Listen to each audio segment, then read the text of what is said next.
Madeline Mann began her first job as a market research analyst as she was wrapping up her master's degree, but the super driven academic had a disastrous 6 months on the job.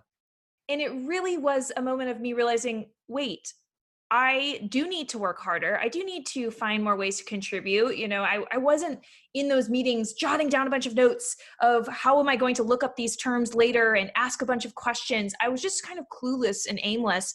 Humbled by the experience, Madeline went into her second job searching for what truly motivated her to perform and to succeed in the workplace. Hello, everyone. I'm Chitra Ragavan, and this is When It Mattered.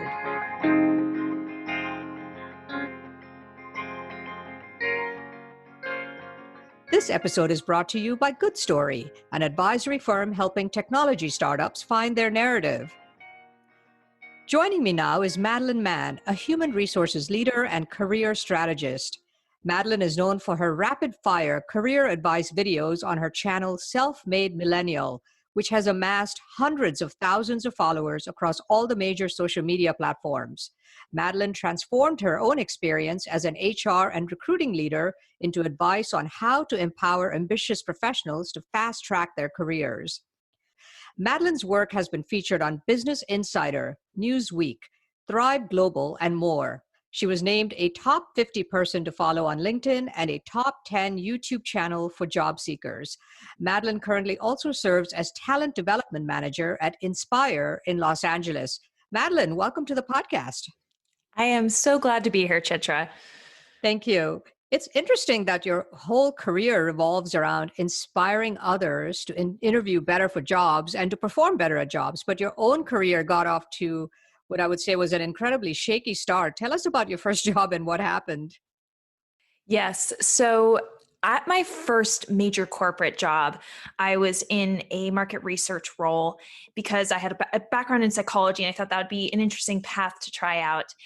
And I did my job every day. I came in, I had my cubicle, and it was in charge of really looking through all the data, making sure everything, all the I's were dotted, all the T's were crossed, a lot of very detail oriented work.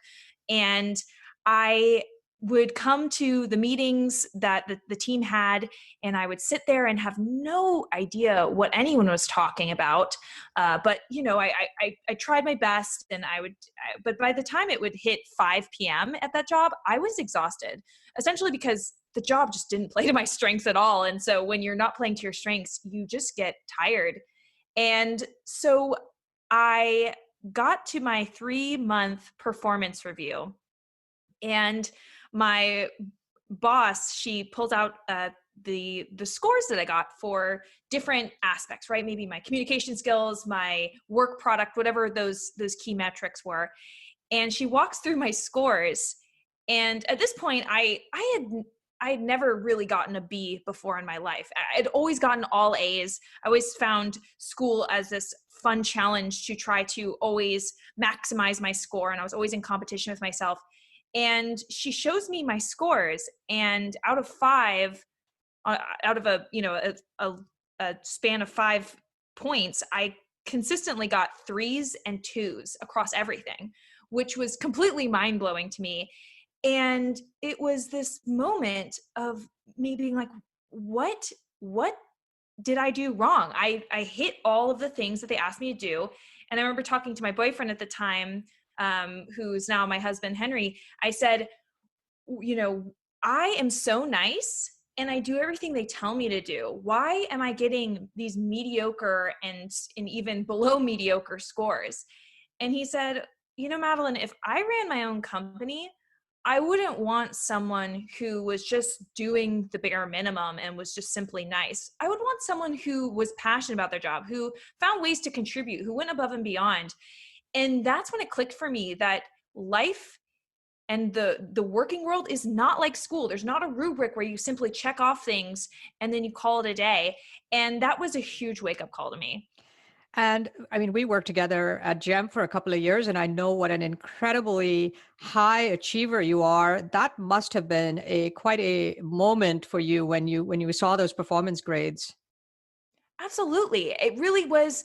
It was this moment, and I felt a little bit betrayed of what else do you want from me? And And it really was a moment of me realizing, wait, I do need to work harder. I do need to find more ways to contribute. I wasn't in those meetings jotting down a bunch of notes of how am I going to look up these terms later and ask a bunch of questions. I was just kind of clueless and aimless.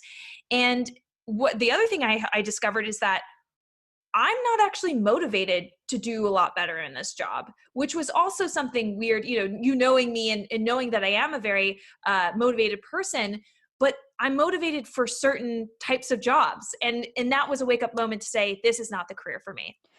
I guess it was also a lesson, I've also been a manager, a lesson that people are watching you always and measuring your performance, even when you think they're not. And, especially these days, right? You just have to go above and beyond. Right. And I also think of that quote of you if you're gardening, sometimes it's not necessarily about fixing the flower but fixing the soil and the environment, right? So someone might be really bad at one job, but if you can fix the conditions for them, maybe put them in a different job, they can flourish. And so while that was a definitely a hit to my morale and my self-identity, it was really empowering to see that, okay, I can move on, I can find something that fits me better. And it wasn't the first time you learned a hard lesson about actions having consequences, was it? Oh, no. No, it wasn't. Tell me. So one of the really defining moments was as a child, I was very, I had, I was just, anything you told me to do, that didn't really matter what you told me to do or what the rules were. I would just go for it. Madeline, don't go over there. Well, I feel like going over there. I'm doing it. Madeline, it's time to be quiet. Well, I have something to say, so I'm going to say it. I wasn't a mean child, but I just saw no boundaries. And my parents all year long, when I was a 4-year-old, said, Madeline, Santa's watching. He's watching you. He's watching your every move. And I said, yeah, sure. And so it gets to Christmas, and I have an older brother. He's a year older, and we run out and see all the gifts. And at this point, he's 5, I'm 4, so we don't really read. So there's stars and hearts on our gifts to determine, he was a star and I was a heart. So that's how we knew whose gift was whose. And it was just a pile of, okay, I found another star gift. I handed it to him. Okay, here's another star gift. And it was just star gift after star gift. And there was no hearts anywhere. And except for a letter that was from Santa Claus. And my dad helped me read it. And it said that, Santa's been watching and you're not going to get any gifts this year. And I sat and I listened patiently. I was like, okay, yep, that makes sense. I was warned about this. And I just walked back out into the living room and just cheered on my brother as he opened the rest of his gifts. And my parents were weirded out. They're like, what is happening? She is such a firecracker. And in this moment, she's completely serene. And my parents said that forever I was changed by that moment of, oh, wow, okay, there are rules. There is a way to act. There are consequences. And apparently I was a pretty obedient kid after that. Wow, that's a very sad story, by the way. I admire your parents. I have been completely unable in my life to follow through on threats like that with my kids. So I think that's pretty interesting. Yes, I think it was a very interesting psychology experiment, and they had no idea how it was going to go. But yeah, I mean, looking back on that Christmas, it's strange because I don't see heartbreak there. I just see, oh, okay, yep, I was told, and this is what happens. Actions and consequences, right? Yep. So, going back to that first job, how did that change you and your approach to work and career in your second job? So what it taught me was that, yeah, to really focus on my strengths and values. So my strengths of what are the things that really make it so that I am putting in that extra effort and wanting to learn more. And human resources is truly the space where I really found myself wanting to dive in deeper to the psychology of it, wanting to build different programs and measure the results. And so that really made me go headfirst into that profession and really not look back. What did you like about it so much, do you think? I would say that I really love I've always read business books, and I love the element of really behavior change. And, there's lots of different ways to go about business. You can talk about how you're going to implement a strategy or implement a technology, but the underlying aspect there that is the most difficult part is the people, right? So you can come up with the best strategy and the best technology in the world, but if you don't get the right motivation from people and the right actions and the right people in the room, even, it's going to flop. And so I find that problem extremely fascinating. And so human resources has been a way for me to feel like I'm really flexing my muscles of working on a team and being collaborative, while also really taking my love for psychology and understanding human behavior, and being a bit of a scientist of experimenting with different ways of helping people to be motivated, helping people to create behavior change if there's something that needs to change in an organization. It's just a really dynamic career path. So your next job was at Gem, where we worked together, which was awesome, and where you kind of had your next sort of layers of insight into the whole recruiting and feedback process. Tell me what you were doing and what gave you those insights. Yes. So at GEM, I was so fortunate to really have my hands in every aspect of HR. And that was exactly on the front lines of interviewing people, reading all the resumes, and then in the back room of understanding, okay, what are the things that are valued in order to give someone a promotion, and all of those conversations. And I realized that if only professionals had this context and had this empathy for what it's like to be on the other side, they would make much different decisions in their career. And not only would it be better for their career, but both sides would understand each other better, and it would lead to a lot more. So that's where GEM is really where I dug my heels in and really got to know all these different aspects. And I started helping people one-on-one. So I would start responding to applications of people applied, saying what the reason why we didn't choose them. And I thought I was going to be everyone's hero. Everyone always says, I'm never getting any feedback in the interview process. And I was like, I am going to change the game. I'm going to really improve the employer brand. Well, it ended up being a disaster. People, it turns out, which I know this very well now, do not like unsolicited feedback. So the responses I got were really negative and just like, you don't know what you're talking about. And there were some people who absolutely did appreciate the feedback, but it ended up spiraling into more time commitment. So they'd say, okay, well, I'm going to reapply. And can you look at my resume again? And can we hop on the phone and discuss this for 45 minutes? And it got to the point where I thought there has to be a better way to help people. And that's when I started my journey of content creation and my whole business of Self-Made Millennial. Tell us a little bit about Self-Made Millennial and how it kind of evolved and caught fire. Yes. So the day when I was like, all right, I'm done with, this one-on-one unsolicited feedback thing. So I went into my room and I just started typing away on a Google Doc of all the thoughts and all the things I wanted to share with professionals. And I went into this massive flow state of just like, I merged with like 20 pages of content just instantly. And I thought, okay, I'm definitely onto something. And so I started off with a YouTube channel where I was giving a lot of, career, job search, interview, resume tips. And it was really resonating with people. And I got a reputation for giving very actionable advice, giving it quickly, not really messing around, and also being like specific. So giving people the actual email templates to send, giving them the exact script of what to say. And that ended up really flourishing into being featured by different outlets, like you mentioned earlier, growing my LinkedIn presence to thousands and thousands of people and having influence there, and being a keynote speaker for different organizations, and then building online courses and a coaching practice as well. It's incredible. I mean, I watched all of this evolve, and I think what's really also resonates with your viewers and your followers is that you don't take yourself too seriously. And these are some of them are pretty goofy videos. I mean, you're singing in some, you're acting. I mean, you love acting and singing, obviously, and you're just doing a lot of performance art and acting silly, but conveying some very serious messages. Yeah, that is another thing that I noticed with a lot of these career videos I was seeing is that they would always, not always, but many of them would give just enough information to where you kind of understood the concept, but you didn't know the next step to take. And they were all very serious. And I am just not a serious person most of the time.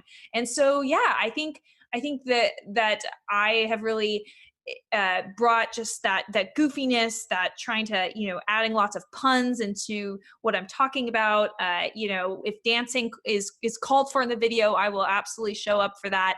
And it's really, people have called it like edutainment, which I'm at least making the process of job searching a little less dreary, because it is so emotionally exhausting. So at least I can help a little bit there. It paid off that you also had plans initially to be like the next Taylor Swift, right? So you can sing and you can dance and you can act, and all of this is now coming into play in these videos.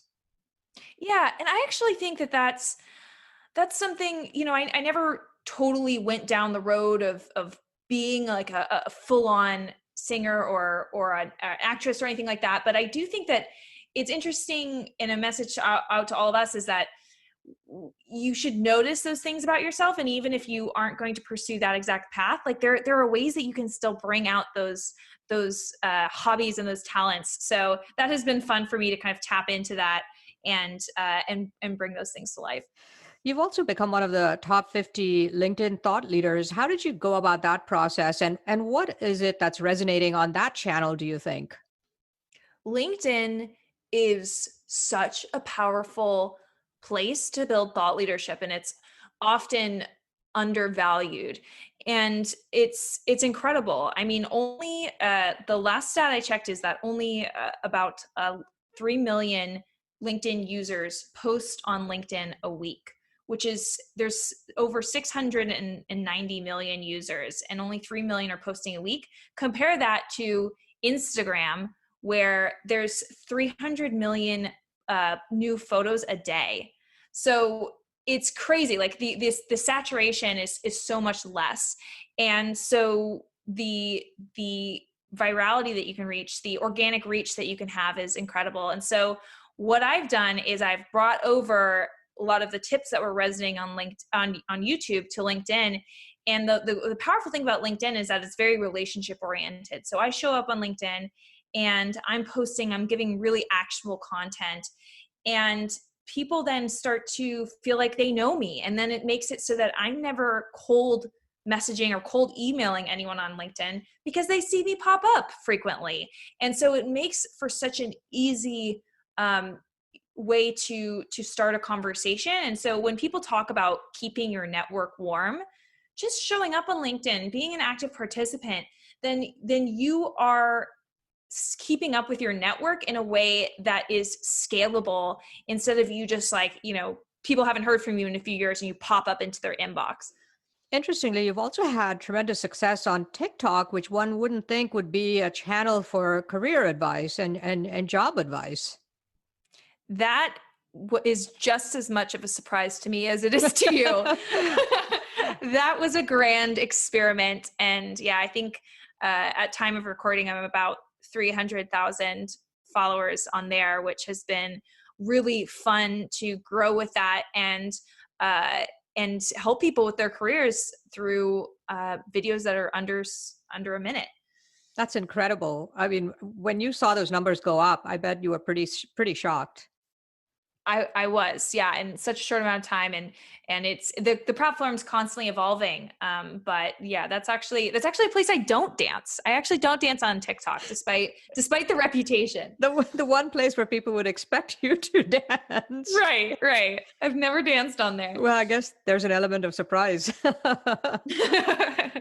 So, in life, timing is everything. And it seems as if, in a way, everything that you have worked so hard for over the past 3 years or more has kind of weirdly come to fruition now, because you're looking at this post-COVID landscape. Well, COVID's not yet gone, but you're looking at this landscape of unemployment, right? Massive unemployment, people who have lost jobs, people who have lost income, people who have lost their career trajectories because of this absolutely devastating impact of the pandemic.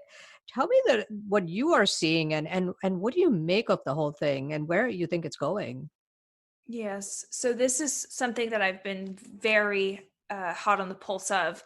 And what I've noticed from the job seeker side is the number one question I'm asked is is there even a point in applying right now? Or when should I start pursuing opportunities? And those questions break my heart because the answer is yesterday, right? Like it's you should still be pursuing opportunities, but the thing is that a lot of people, it's a different landscape.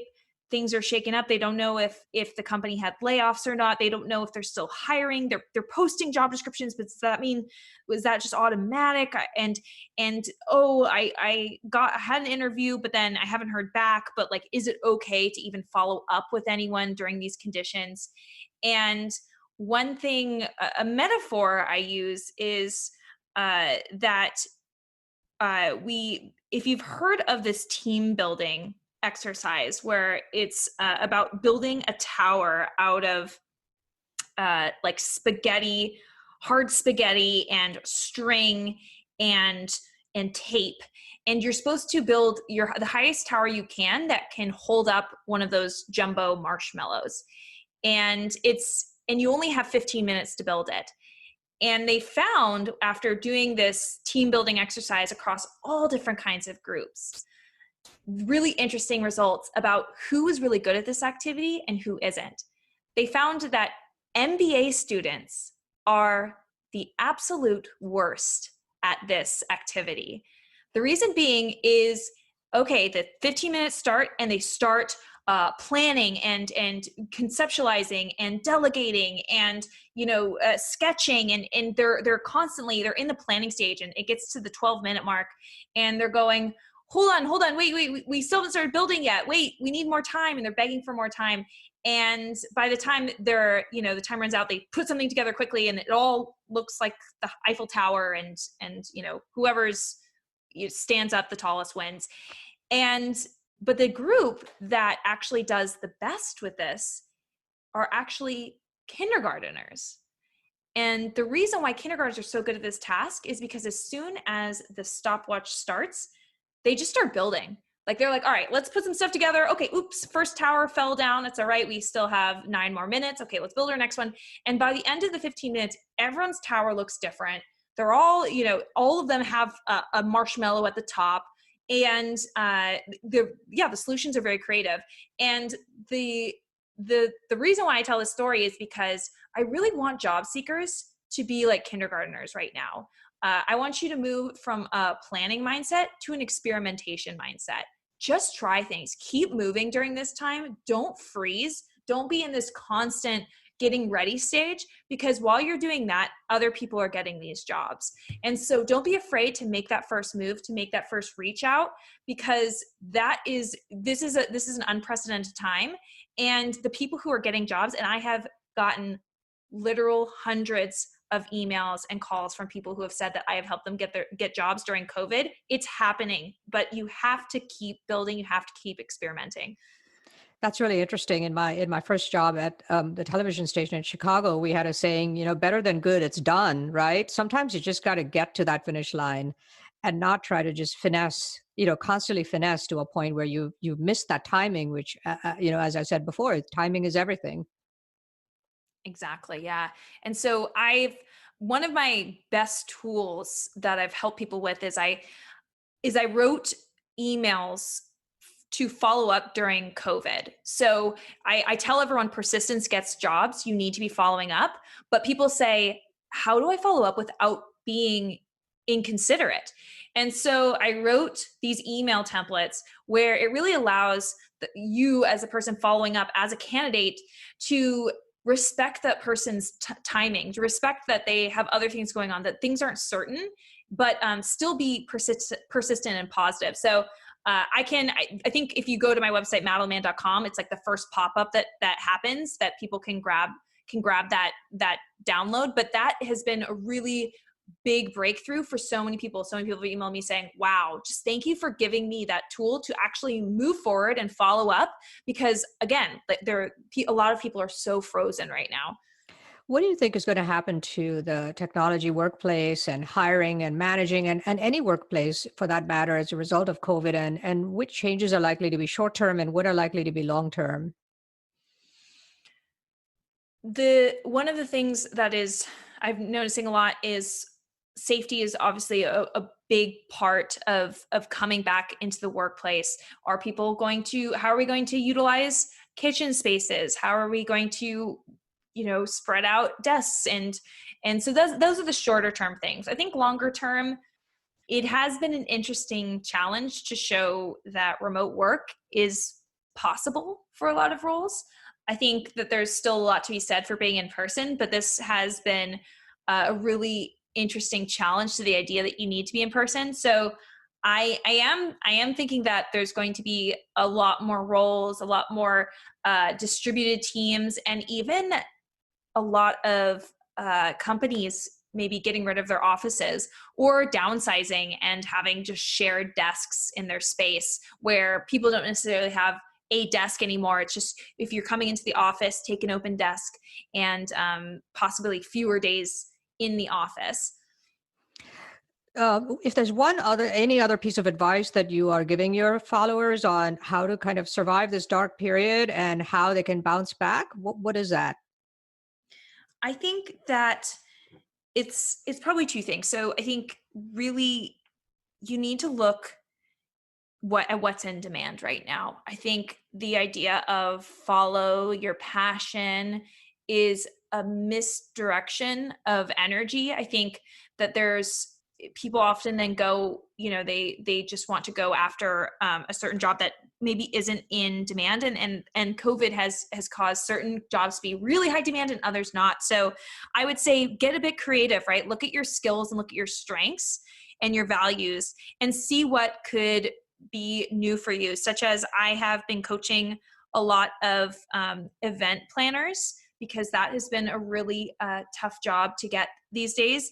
And I have helped them to get jobs as like a webinar moderator. I have one person who is just raking in the money of just them branding themselves as a webinar moderator and helping all these companies to make sure that runs smoothly and that their questions are getting to the presenter. And I had another client who is now a COVID safety specialist for sets, like in the entertainment industry.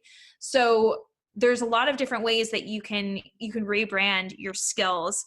And then I think the second half is focusing on personal branding. So just as I was talking about on LinkedIn, familiarity breeds fondness. People want to hire people who they feel familiar with, and a great way to do that is to get active, build that personal brand, and make it so that you are keeping your network warm. Because in a competitive landscape for the job market, you need to have that edge. Looking back at that master's graduate who entered the workplace and was stunned to learn that she was rated so poorly by her superiors, and the journey that you've been on these past few years to become one of the top influencers and career counselors in the country, what would you say to that young woman who got that terrible performance feedback and the journey that you've been on? I would say that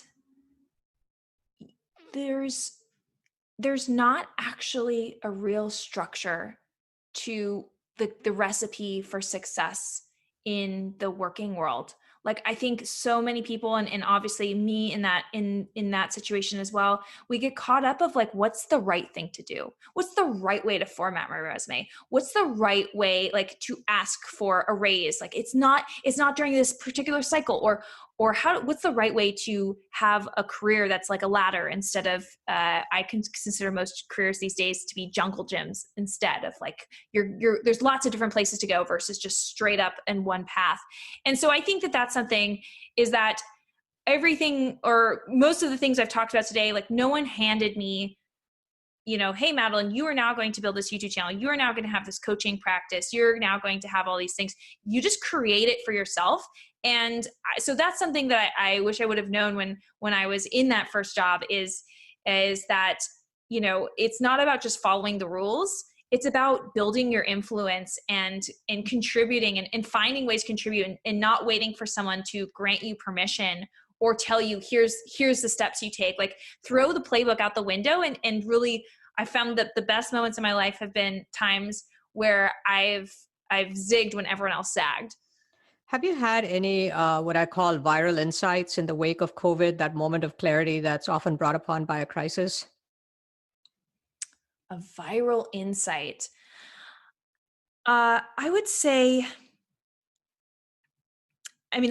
that it really is this aspect of this persistence. Like, as I've been working with all of these different job seekers, helping them to obtain jobs, like, the number of success stories I'm getting from all this content hasn't decreased.